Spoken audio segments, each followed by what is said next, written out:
Nah, fuck you, Ian. 6 more Okay. hours. Let's go. Uh, I'm at work in everybody. 6 hours. Well, get fucked. I Hello, can't. That's why I everyone, didn't. and welcome to the compliments wrap up of the Dice That Bind Us, episode 45 45 and 46. and 46. I got the Yeah. first one. That wasn't bad. Yeah. is Oh, 44 sorry. and It was 45. 44 and 45. I lied. Oh, I did it! Woo! Okay. No eating here tonight. All right, happy dance. Alex, over. I need to go to bed. I know. We're gonna keep this super quick and sweet. It's short and brief every time, Ian. Every time. I say it every time, and it's true every time. Ian, do yours first so you can go to bed. Yeah. I want to stay around for everybody. Go for Okay. it. Ian, still go first, because fuck you. Okay, great. Let's see. What did I like that other? I just really enjoyed all of Rob's sort of character work, character building. I loved the end bit with Dendar. I thought that was really cool. And I knew every time Alex was like, "This is what you must do, child," I knew that the first thing Anak was gonna do was, "Okay, boop." It's just like no questions. Like, yeah, your nature. I like nature. I'm about it. And it's so exciting to watch the absolute powerhouse that is Anouk just keep adding to that repertoire. And I'm so excited to see your relationship with this new tattoo because of how integral they have been to you and to your body and to your identity.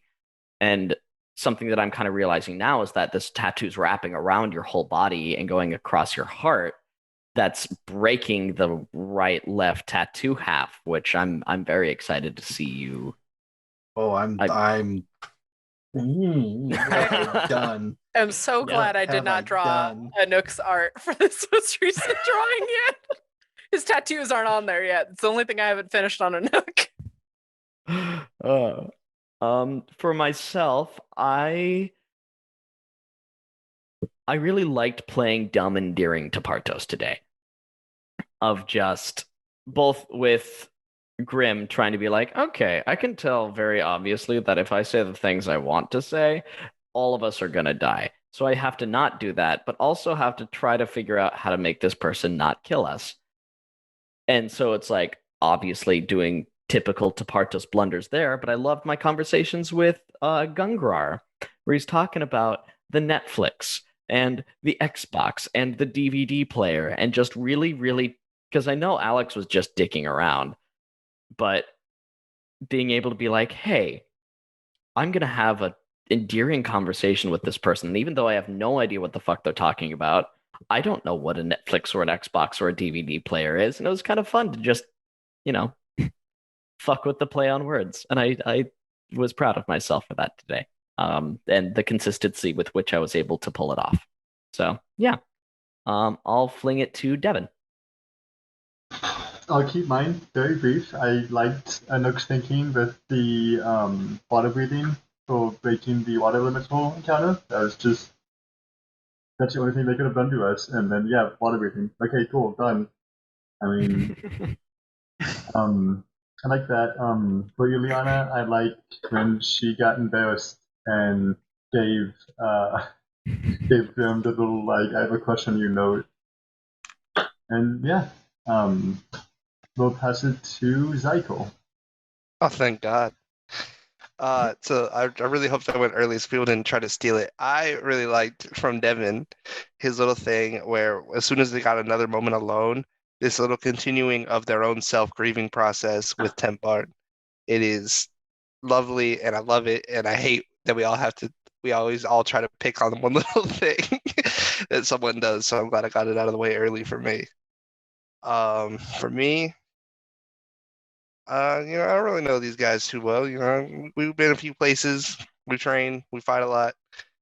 But regardless of that fact, like if I am going to quote unquote use them to my own means to create a legend, I got to keep them alive. So might as well go to the slum of society to find information because we've been places. Rogues have definitely been some dirty places. So finding any information I can to possibly get more people back alive than is possible is something that I would definitely do. So that was my thing. We'll pop it over to Anouk.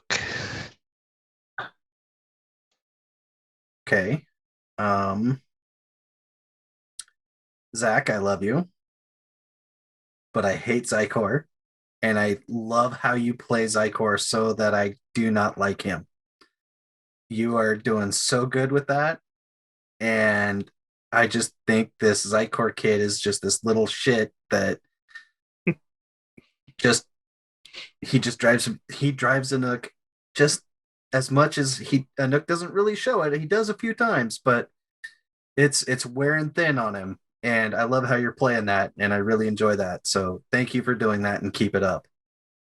For myself, I am proud that I literally took a plunge, and I did probably the bravest thing I could do for this character and took him off book and went a different direction than I had a nook planned out to 20 because at level 20, they live forever and they can wild shape all the time whenever they want. And that was the initial plan. And initially I thought, this was going to be some kind of a druidic thing and, it was all going to work out. Nope. All right, we got this. We'll just keep going. And I'm going to put my trust in this thing that tells me that they are nature because I trust my instincts as well. So I'm proud of myself for literally taking the plunge. It also means Anouk doesn't have to deal with living forever. Actually, that's like level 18. Oh, I thought it was 20. Never mind. 20 is like unlimited wild shapes, if I remember right.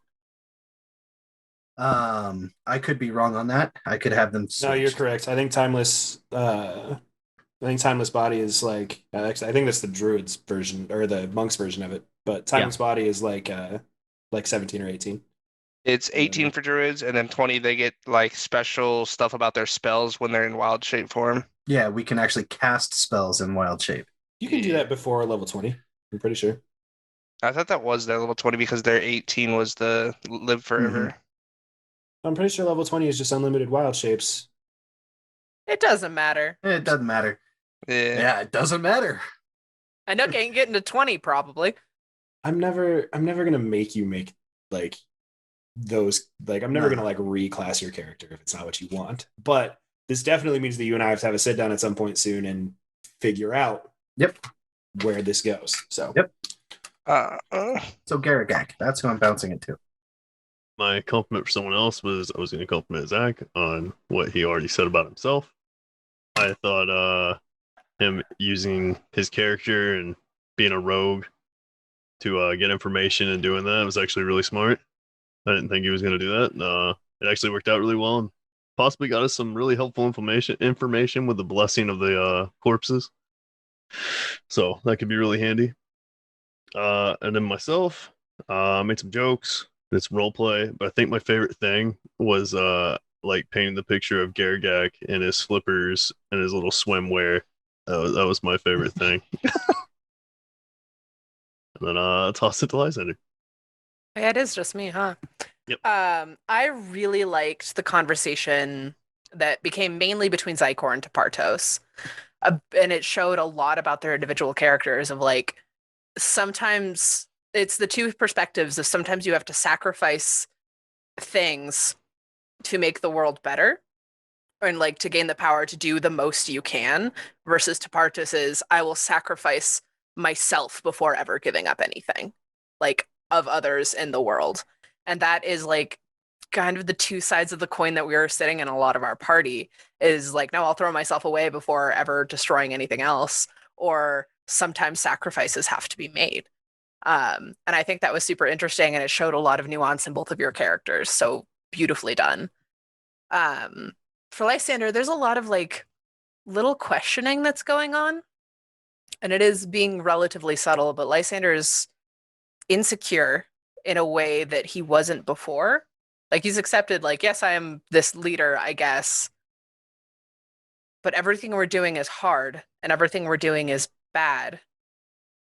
And I don't feel like I'm doing a good job. Like I'm doing a good job, but I don't know what I'm doing kind of balance. And I'm excited to continue to explore that. And even just kind of sitting back at a certain point in those conversations of just like, can we just go? Like, I'm done arguing this. We're just going to have to keep doing this terrible thing. And I'm excited to see how that's gonna play out and how Lysander will grow from that. So that'll be cool. So I think it is Alex is the only one left. Is me. Yeah, boy. Yeah. As always, I was talking to my boss because, well, this is when I find out what my work schedule for tomorrow is. So, short and brief, as always. Wow. Really that was intense. Snuck up on me. Ileana, Devin, I appreciate how selfless your Ileana is becoming as a character. How anytime that there is an option for the betterment of others, that is the option that Ileana takes. Even from it was like, hey, we're doing a shopping thing, like everybody's gonna go do a thing. No, you took that moment to go and watch out for the kids that you've been traveling with, and to take them out for a good meal and things like that. Like, and it just warmed my heart. You know, made me tear up a little bit when you did that because it was just this very sweet thing, and I love that direction for Ileana because it's truly showing the intricacies of you're a necromancer, but you are also one of the most kind-hearted individuals to exist. And it's a really intricate character, and I really love that direction for Ileana. So very well done there. Lysander today, I just I love when you get confused as a player about what to do, and then you play it so well in your characters of like, I've been put in this elected position. I am a captain of a ship, and I have zero fucking clue of what direction to tell people to go, or where we're gonna go, or what to do, or any of this. I'm gonna reach out to somebody for just random advice. Oh, that was entirely unhelpful. Fuck it, let's go. And I loved I loved that whole scene of like just talking to Gungar and trying to figure out what the plan was of like which plane are we going to, what are we doing, because it's nice to see Lysander in a, while stressful, it's not a like life or death crisis. It's just like a crisis that a normal person would go through. Yeah. Like, and I mean, it's not normally which plane of hell, like emotional hell, are we going to, but it's more of like, yeah, what brand of fucking toilet paper do I have to buy? It's the same sort of energy. Or like, yeah, it's like that's what a really party solid, do I go to for the weekend? It's like, I don't. solid Susan, comparison. what do you think? Oh, Yeah. you don't think? Great. Yeah. I don't know who Susan is that she just looked at, but don't worry. it's weird that I've never met them.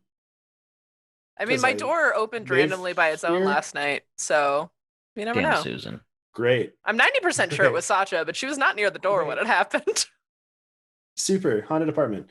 I've lived here for almost 5 years. There's no chance. Some chance. Tapartos. Tapartos. You had more fun today than you have in a minute. My first time seeing y'all in like a month.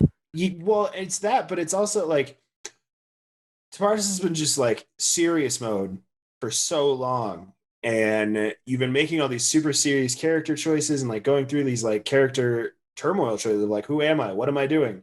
And today it was just it felt like early campaign Tapartos again, of just this goofball guy hanging out with his friends, doing Sylvanas shit. And it was a really good callback to what it originally was, and to seeing Tapartos kind of finding that at home peace for a minute before everything gets crazy again. It's very well done. It was very well timed, and I really appreciated seeing that side of Tapartos again. So well done there. Coda, your Garagak one-liners and short scenes were the best thing. Man, You're also fucking on fire tonight with your goddamn quips. And every single one of them took me a solid 5 seconds to get. Yeah, the fucking be a sparrow and grab a jar of dirt. I was like, yeah, you could. Wait. Sure. Cause right. And the denial. Yeah, that's a good river. Like all those things. They're like pissed. randomly just like, well, I'm scared of the dark. What? Just all of it. And then at the very end with the floaties and the flippers and like I think it was the first moment that Anuk's done something you couldn't follow him for. Yeah, that was just like a leisure time, and seeing just Garagak's just wholehearted want to join him and like do the same things was just beautiful. Man, keep it up. You're amazing. I love it so much. Rob, I never know what to do with you. I have never simultaneously had a moment with a player where honestly, I have never had a moment where an entire combat got shut down before. Ever. And you made that happen because you just thought about things and you were like, this is logical. Yes. No, don't do that. And I was like, well, okay, yeah, no. You guys are just going to shorten long this and beat the shit out of them. Well done. But I've especially never had that happen and then have an extremely like vivid and interesting role play scenario with the same player in the same session. Well, same recording session, but y'all know what's up. You just continuously astound me as a D&D player. Every time we play, every time we think, and I've known this whole time what you were doing with Anuk, right? We've talked about it. You're like, no, it's 1 through 20. We're doing the thing. We're going full blast. And I was like, all right, cool. And I started teasing with these like blue eye stuff. I was like, yeah, deep water. Like, I'm just gonna throw some creepy shit out there. And then you stuck with it, clung to it, and you fully dove into it. And I didn't think that was what was gonna happen. I especially never thought it was going to be I thought if anything was going to come from it, it would be me being persistent. And every time you were in deep water was like, yeah, these eyes are back. These eyes are back. Ha ha ha. These eyes are back. But no, I never in 1,000 years expected you to actively go seek them out and try to have that conversation. And the fact that you continue to blow my mind in that way just speaks volumes about you, man. I love having you as a player, and I will continue to DM for you for as long as you want me to, because I love it. Well, it's good because I love you as a DM. So as long as you'll have me play, I'm down. Then there's Zach. I got nothing, man. Sorry. That's fine. No, I'm just kidding. No, honestly, it's just gonna be an echoing of what everybody else said. So many of these shows and podcasts and whatever live play stuff that you interact with, the party members are all the best of friends. And even if they have totally different personalities, they all just come together and it's this whole big thing. And I applaud you for consistently breaking that mold. God, you hate us. Not only is it you breaking that mold, but you play your characters so well to do it that you can tell that all of the other players love it. They love the character. They love the developments you're having. But the characters fucking hate it. And I just think that's the best. Sucks. I mean, the fact that you can push a Nook almost to the point where he loses his patience with you. That honestly, like, but it's. I was also the only one to catch a Nook having an emotional moment. You're a mold breaker in so many ways as a even just as a D&D player, because a lot of the times when people make shitty toxic characters, that's exactly what they are, is shitty toxic characters. And generally, the people playing those characters, I'm not even going to apologize for it, are shitty and toxic, because that's not a thing you do in a cooperative storytelling game. Don't do that. It makes you an asshole. Looking at you, Adventurers League douchebags. Just the douchebags from Adventurers League. The rest of you are fine. If you got offended by that, good.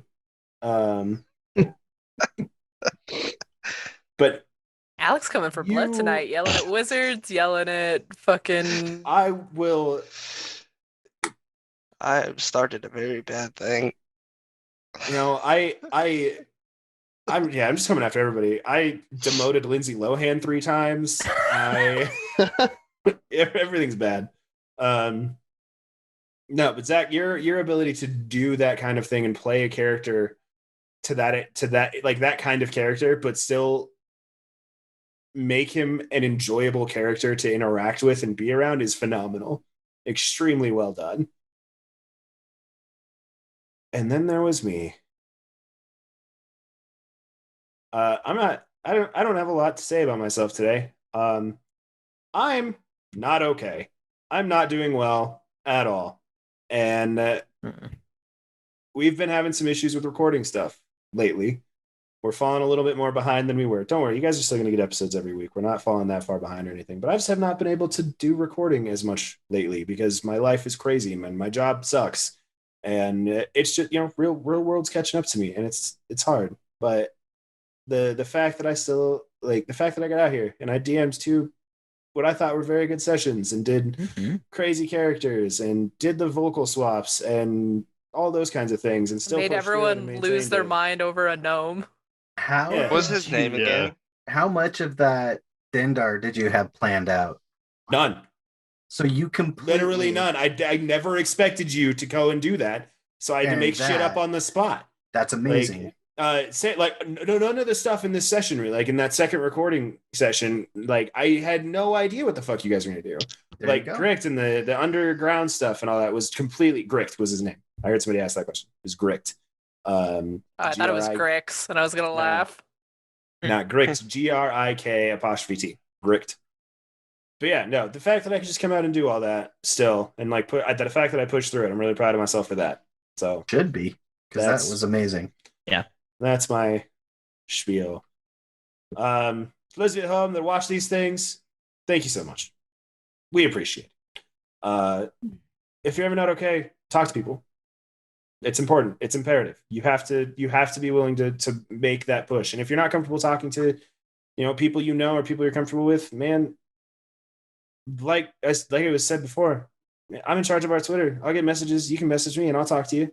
Fuck it. Like, if it means that you're going to be okay, that's 100% what I'm going to do every time. Never be afraid to reach out to people. I have, as you can see around me, a solid group of supportive friends that are willing to do whatever it takes to make me okay. And it helps to talk.